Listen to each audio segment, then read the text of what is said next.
Salam saudara pemirsa, sebelum saya menyampaikan firman Tuhan, saya akan menyanyikan sebuah pujian bagi kemuliaan nama Tuhan dan menjadi berkat pula bagi saudara-saudara sekalian.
Salam saudara pemirsa, sampai jumpa kembali dengan kami dalam program Berita Pengharapan.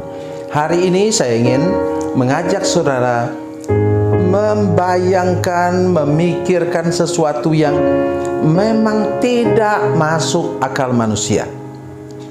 Tetapi kalau saudara percaya, saudara akan mengalaminya hari ini. Mari kita berdoa sebelum kita mendengarkan firman Tuhan lebih jauh. Bapa, dalam nama Yesus, terima kasih untuk firman Tuhan yang luar biasa sebentar akan kami dengarkan.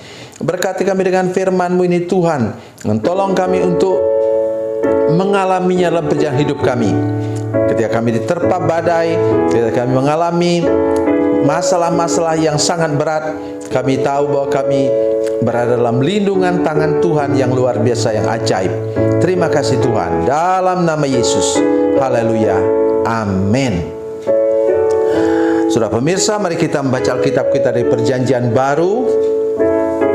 Perjanjian Baru, Kisah Rasul pasal 28 ayat 1. Kisah Rasul 28 ayat 1. Demikian bunyi firman Tuhan. Setelah kami tiba dengan selamat di pantai, barulah kami tahu bahwa daratan itu adalah Pulau Malta. Amin. Ini ayat firman Tuhan ini mempunyai paling tidak 4 latar belakang. Yang pertama ialah berhati-hatilah kita kalau kita terlalu mengandalkan orang yang ahli dalam bidangnya. Di sini malapetaka terjadi karena perwira yang membawa tawanan ke Roma itu lebih percaya kepada nakoda kapal dan jurumudi kapal, dan tidak mau mendengarkan apa kata Rasul Paulus. Saudara, mari lihat kepada saya ke sini, lihat dengan baik. Siapa Rasul Paulus waktu itu? Dia tawanan, dia terbelenggu, dia narapidana. Siapa mau percaya? Itu sebabnya mengapa hari ini saya ingin mengunjungi saudara dengan firman Tuhan ini. Hati-hati, jangan saudara melihat penampilan hamba Tuhan. Mungkin dia orang sederhana, tidak tahu, bahkan tidak tahu pasang dasi, macam-macam. Jangan perhatikan itu. Lihat apa? Karunia-Nya. Lihat karunia-Nya. Kalau dia punya karunia yang luar biasa, katakan saja amin. Kalau itu ada tertulis dalam Alkitab. Jangan pernah mengabaikan seorang hamba Tuhan yang diurapinya. Yang kedua, saudara sekalian, latar belakang yang kedua ialah di mana mereka itu melewati Laut Tengah, Laut Mediterania, yang terkenal dahsyat itu, saudara sekalian, gelombang dan badainya pada waktu musim dingin. Dan semua orang juga tahu. Tapi karena nakoda kapal dan jurumudi kapal membayangkan untungnya, karena kapal lain tidak berani berlayar. Hati-hati kalau saudara hanya berorientasi kepada keuntungan dan duit, sehingga akhirnya mengorbankan nyawa orang. Jaga baik hidup saudara sekalian. Apalagi kalau saudara orang yang punya modal dan punya usaha besar, sampai mengabaikan hak-hak orang lain. Jaga baik, nanti saudara kena malapetaka. Yang ketiga ialah apa, saudara sekalian? Semua orang di kapal itu mengandalkan kebiasaan-kebiasaan, aturan-aturan yang sudah baku. Kalau dihantam badai, hantam gelombang, buat ini, 1, 2, 3, 4, 5 prosedur yang harus diikuti. Hati-hati, jangan selalu terpaku pada sistem pengobatan, perawatan tertentu, sistem ekonomi tertentu. Bagaimana caranya untuk meraih kebahagiaan dalam rumah tangga dengan prosedur-prosedur, cara-cara duniawi ini. Pakailah cara Tuhan supaya saudara-saudara betul mulai mengerti bahwa ada yang supranatural di atas semua yang alamiah, yang natural ini.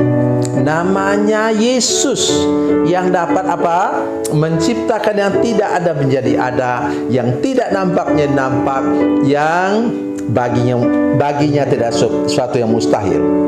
Saya yakin pasti Rasul Paulus betul-betul percaya, dia sudah baca, sudah dengar cerita tentang Yesus meneduhkan badai, sehingga dia percaya benar, saya dalam tangan Yesus yang sama, jadi saya tidak akan pernah tenggelam.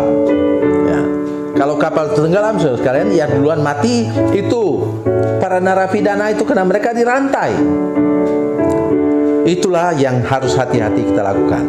Dan yang terakhir, yang keempat, saudara sekalian, itu apa? Mereka sampai tadi ayat tadi, maka saya baca lagi. Setelah kami tiba dengan selamat di pantai, baru kami tahu bahwa daratan itu adalah Pulau Malta. Pelayaran mereka yang tadi dihantam badai 2 minggu tidak lihat matahari. Aduh, saya tidak bisa bayangkan. Itu terjadi, saudara sekalian. Justru Tuhan ubah pengalaman buruk itu, karena ada Rasul Paulus di sana, ada hamba Tuhan diurapi di sana, berubah menjadi mujizat. Kenapa mujizat? Kalau mereka dihantam badai dari haluan, dengan sendiri mereka akan terdampar kembali di pantai Asia Kecil atau pantai Turki sekarang. Dari sana mereka berangkat. Tetapi kabar baiknya apa, saudara sekalian? Tuhan bisa membalikkan keadaan. sehingga mereka terdampar di Pulau Malta. Pulau Malta itu ada di ujung semenanjung Itali, sebelah selatan Italia. Artinya justru melalui badai itu mereka sampai ke tempat lebih dekat kepada tujuan. Tuhanmu luar biasa, Tuhanmu ajaib, Tuhanmu dapat mengubah, kata seorang hamba Tuhan. Jesus can turn your stumbling block to be a stepping stone. Tuhan dapat mengubah batu sandungan menjadi batu loncatan bagimu untuk engkau sampai kepada tujuan. Bersyukurlah engkau punya Yesus yang seperti itu. Yesus yang disembah oleh Rasul Paulus, Yesus yang dipuja oleh Rasul Paulus, dan yang engkau puja, engkau muliakan sekarang, hari ini akan mengubah badai menjadi pendorong. Ingat waktu itu mereka pakai perahu layar. Badai menjadi pendorong untuk mereka sampai ke tempat tujuan. Begitu juga badai dalam rumah tanggamu, badai dalam keuanganmu, badai dalam bisnismu, badai dalam kehidupan hubunganmu dengan orang lain. Tuhan akan ubah untuk membuat engkau sampai kepada tujuan yang Tuhan rencanakan bagi engkau. Tuhan Yesus memberkati, Tuhan Yesus baik. Mari kita berdoa. Bapa, dalam nama Yesus, terima kasih banyak untuk kebenaran firman Tuhan yang kami dengar sekarang. Kami percaya bahwa Tuhan pegang kendali dan Engkau berkuasa membalikkan keadaan untuk kepentingan anak-anak-Mu. Jamah hati semua para pemirsa sehingga tidak ada seorang pun yang mudah putus asa, karena percaya sekarang bahwa Tuhan dapat membalikkan keadaan untuk kepentingan anak-anak-Mu. Terima kasih Bapa di surga, dalam nama Yesus, haleluya, amin.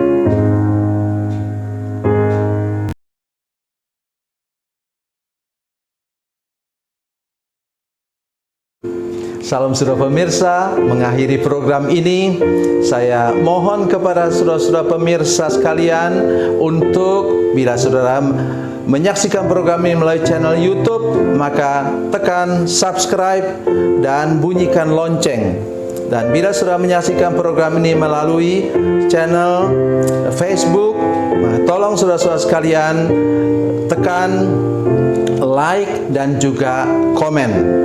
Dan demikian pula bila sudah menyaksikan program Makanan Bergizi hari ini yang tertulis, maka tekan yang sama juga, tekan like dan tekan komen.